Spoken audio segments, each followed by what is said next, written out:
ಇನ್ನು ನೇಮಕಾತಿ ವಯೋಮಿತಿಯನ್ನ ಸಡಿಲಿಕೆ ಮಾಡಿ ರಾಜ್ಯ ಸರ್ಕಾರ ಆದೇಶವನ್ನು ಹೊರಡಿಸಿದೆ. ಎಲ್ಲ ಪ್ರವರ್ಗದ ಅಭ್ಯರ್ಥಿಗಳಿಗೆ ಈಗ ವಯೋಮಿತಿ ಸಡಿಲಿಕೆ ಆಗಿದೆ. ಒಂದು ಬಾರಿಗೆ 3 ವರ್ಷಗಳ ವಯೋಮಿತಿ ಈಗ ಸಡಿಲಿಕೆ ಮಾಡಿ ರಾಜ್ಯ ಸರ್ಕಾರ ಆದೇಶ ನೀಡಿದೆ.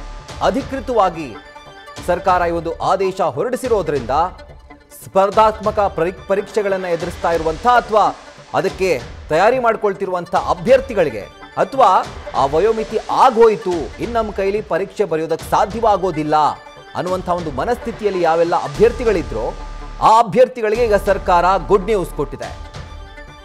ಒಂದು ಬಾರಿಗೆ 3 ವರ್ಷಗಳ ವಯೋಮಿತಿಯನ್ನ ಸಡಿಲಿಕೆ ಮಾಡಿ ರಾಜ್ಯ ಸರ್ಕಾರ ಒಂದು ಮಹತ್ವದ ಆದೇಶವನ್ನ ಹೊರಡಿಸಿದೆ. ಇದಕ್ಕೆ ಸಂಬಂಧಪಟ್ಟಂತೆ ಶಾಸಕ ಪ್ರದೀಪ್ ಈಶ್ವರ್ ಅವರು ಕೂಡ ಒಂದು ಪತ್ರವನ್ನ ಬರೆದಿದ್ರು ಸಿಎಂ ಸಿದ್ದರಾಮಯ್ಯ ಹಾಗೂ ಗೃಹ ಸಚಿವ ಡಾಕ್ಟರ್ ಜಿ ಪರಮೇಶ್ವರ್ ಅವರಿಗೆ. ಸೊ ಆ ಬೆನ್ನಲ್ಲೇ ಈಗ ಸರ್ಕಾರ ಈ ಒಂದು ಆದೇಶವನ್ನ ನೀಡಿದೆ. ಆದರೆ ಕೂಲಂಕುಷವಾಗಿ ಅಳೆದು ತೂಗಿ ಸರ್ಕಾರ ಈ ಒಂದು ಆದೇಶವನ್ನ ಪ್ರಕಟ ಮಾಡಿರೋದು ಎಲ್ಲೋ ಒಂದು ಕಡೆ ವಂಚಿತರಾಗಿರುವಂತಹ ಅಭ್ಯರ್ಥಿಗಳಿಗೆ ಮತ್ತೊಮ್ಮೆ ಒಂದು ಅವಕಾಶ ಸಿಕ್ಕಂತೆ ಆಗ್ತಾ ಇದೆ. ಅಂದರೆ ಒಂದು ಬಾರಿಗೆ 3 ವರ್ಷಗಳ ಒಂದು ವಯೋಮಿತಿ ಸಡಿಲಿಕೆಯನ್ನ ರಾಜ್ಯ ಸರ್ಕಾರ ಮಾಡಿರೋದು ಹಾಗೂ ಸ್ಪರ್ಧಾತ್ಮಕ ಪರೀಕ್ಷೆಗಳಿಗೆ ಈಗ ಯಾರ್ಯಾರು ಆ ಏಜ್ ಲಿಮಿಟ್ ಕ್ರಾಸ್ ಆಗಿ ನಮ್ಮ ಕೈಲಿನೂ ಟೆಕ್ನಿಕಲಿ ಈ ಪರೀಕ್ಷೆ ಬರೆಯೋದಕ್ಕೆ ಸಾಧ್ಯವಿಲ್ಲ ಅನ್ನುವಂಥ ಒಂದು ಮನಸ್ಥಿತಿಯಲ್ಲಿದ್ರೋ ಆ ಎಲ್ಲ ಅಭ್ಯರ್ಥಿಗಳಿಗೆ ರಾಜ್ಯ ಸರ್ಕಾರ ಮತ್ತೊಮ್ಮೆ ಒಂದು ಗುಡ್ ನ್ಯೂಸ್ ಕೊಟ್ಟಿದೆ.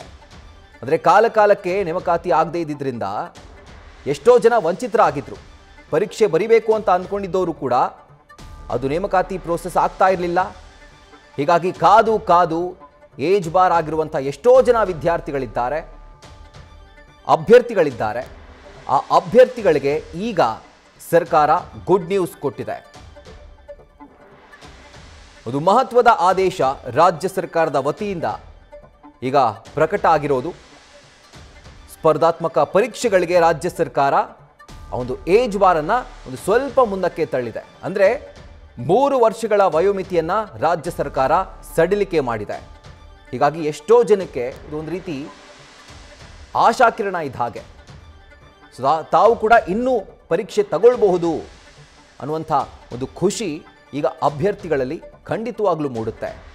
ರಾಜ್ಯ ಸರ್ಕಾರದ ಒಂದು ಮಹತ್ವದ ಆದೇಶದಿಂದಾಗಿ ಏಜ್ ಬಾರ್ ಆಗಿದೆ ಅಂತ ಅಂದ್ಕೊಂಡಿದ್ದಂಥ ಅಭ್ಯರ್ಥಿಗಳಿಗೆ ಈಗ ಮತ್ತೊಮ್ಮೆ ಒಂದು ಅವಕಾಶ ಸಿಕ್ಕಂತಾಗಿದೆ ಸ್ಪರ್ಧಾತ್ಮಕ ಪರೀಕ್ಷೆಗಳನ್ನ ಬರೆಯೋದಕ್ಕೆ. ಇದು ರಾಜ್ಯ ಸರ್ಕಾರದ ವ್ಯಾಪ್ತಿಗೆ ಬರುವಂಥ ಸ್ಪರ್ಧಾತ್ಮಕ ಪರೀಕ್ಷೆಗಳ ವಿಚಾರಕ್ಕೆ ಸಂಬಂಧಪಟ್ಟಂತೆ ರಾಜ್ಯ ಸರ್ಕಾರ ಕೊಟ್ಟಿರುವಂಥ ಆದೇಶ. ಸೊ ಒಂದು ರೀತಿ ಅಭ್ಯರ್ಥಿಗಳ ಒಂದು ಗೊಂದಲ ಮುಂದುವರೆದಿತ್ತು, ಆಗುತ್ತಾ ಇಲ್ವಾ ಅಂತ ಹೇಳಿ.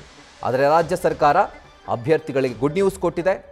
3 ವರ್ಷಗಳ ಕಾಲ, ಅಂದರೆ ಒಂದು ಬಾರಿಗೆ 3 ವರ್ಷಗಳ ಕಾಲ ವಯೋಮಿತಿಯನ್ನು ಸಡಿಲಿಕೆ ಮಾಡಿ ಒಂದು ಆದೇಶವನ್ನು ಹೊರಡಿಸಿದೆ.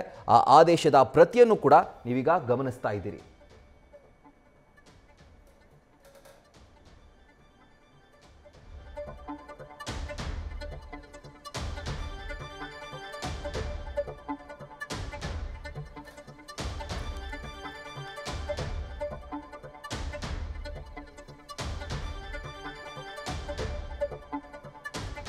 ಇನ್ನು ಮೀಸಲಾತಿ ಸಂಬಂಧ ಇರಬಹುದು.